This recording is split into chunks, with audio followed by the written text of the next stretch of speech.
Урматтуу студенттер, лингвистика факультетинин студенттери, 1-2 курс. Мен силерге азыр суставной гимнастика деген көнүгүүнүн түшүндүрүп берейин. Бул муундар менен иштеген көнүгүү. Анткени ар бир кыймылдын аябай жакшы динамикадагы иштеген кыймылдарды бул муундар иштетет. Анан ошол муундарыңарды кантип өрчүтсө болот, булчундан тышкары. Мен түшүндүрүп кетсем, ал биринчи кыймылды булчун менен жасайсыңар. Ошо токтогондон нары доработканы уже муун менен жасайсыңар. Өзүңөр акырын түшүнө баштайсыңар.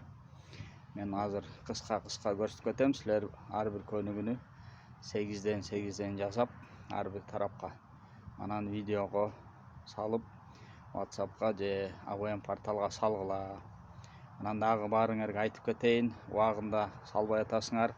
Модулдар жакындап, зачеттер жакындаганда силерге кыйын болуп калат. Анткени биз уже тапшырбаңарды албай, балдарды чыгарып коебуз, кийин отработка кылып гана аласыңар. Баарыңарга ийгилик, ден соолугуңар чың болсун, спорт менен жакын болгула.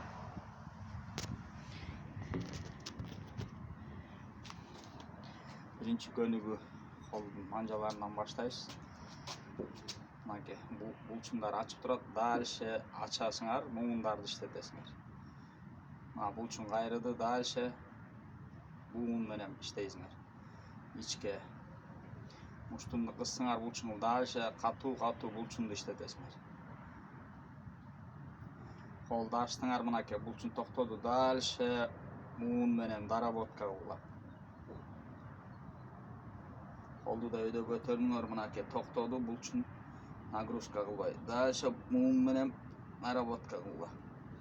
Ошондой эле колду аркага, мынакей булчундун ушака чейин алып келди колду.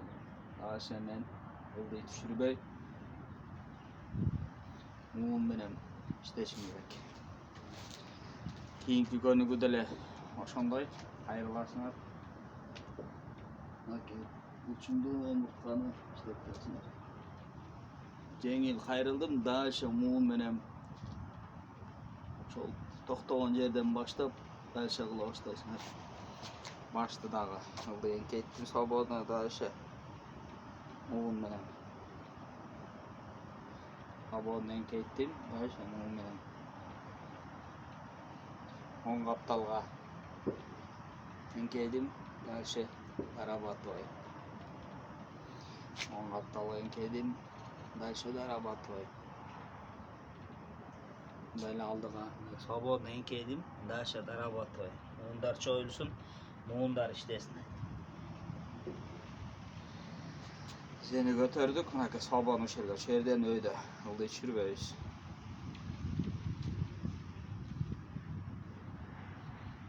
Ошондой эле капталга.